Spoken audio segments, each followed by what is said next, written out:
Réalisons la vérité écrite dans la Bible avec le sermon intitulé « Dieu la mère, la vérité de la Bible ». Aujourd'hui, il y a beaucoup de gens sur la terre qui disent « Je crois en Dieu ». Parmi les nombreux gens sur cette terre, ils sont divisés en 3 groupes. Ceux qui ne croient pas ni en Dieu le Père, ni en Dieu la Mère.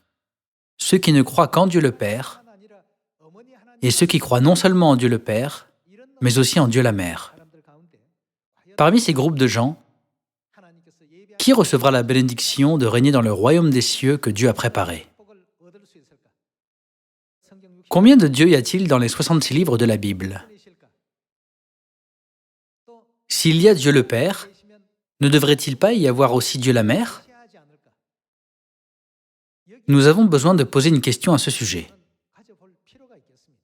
Il y a environ 2000 ans, Jésus est venu sur cette terre et nous a enseigné à appeler Dieu notre Père dans la prière du Seigneur. Puisque Dieu est notre Père, ne nous a-t-il pas dit de l'appeler Père? Cet enseignement contient un secret très important. Si nous appelons Dieu notre Père, qui sommes-nous pour lui? Afin d'être appelé un père sur cette terre, un homme doit avoir un enfant, n'est-ce pas? Un homme doit avoir des enfants. Voyons Matthieu chapitre 6, verset 8.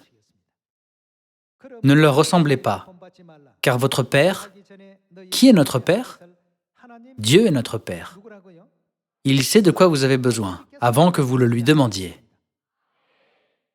Jésus a dit que la relation que nous avons avec Dieu est celle d'un père et de ses enfants. Confirmons cela dans 2e épître aux Corinthiens, chapitre 6. Voyons le verset 17. C'est pourquoi sortez du milieu d'eux et séparez-vous, dit le Seigneur. Ne touchez pas à ce qui est impur, et je vous accueillerai. Je serai pour vous. Qui sera Dieu? Un père. Et vous serez pour moi des fils et des filles, dit le Seigneur Tout-Puissant. Maintenant, en ce qui concerne la vérité de mère, voyons le Nouveau Testament en allant à l'Épître aux Galates, chapitre 4, verset 26. Mais la Jérusalem d'en haut est libre. Qui est-ce? C'est notre mère. Où indique le mot d'en haut? Comme nous le savons, d'en haut signifie aux cieux. Il est écrit, la Jérusalem qui est aux cieux est libre. C'est notre mère.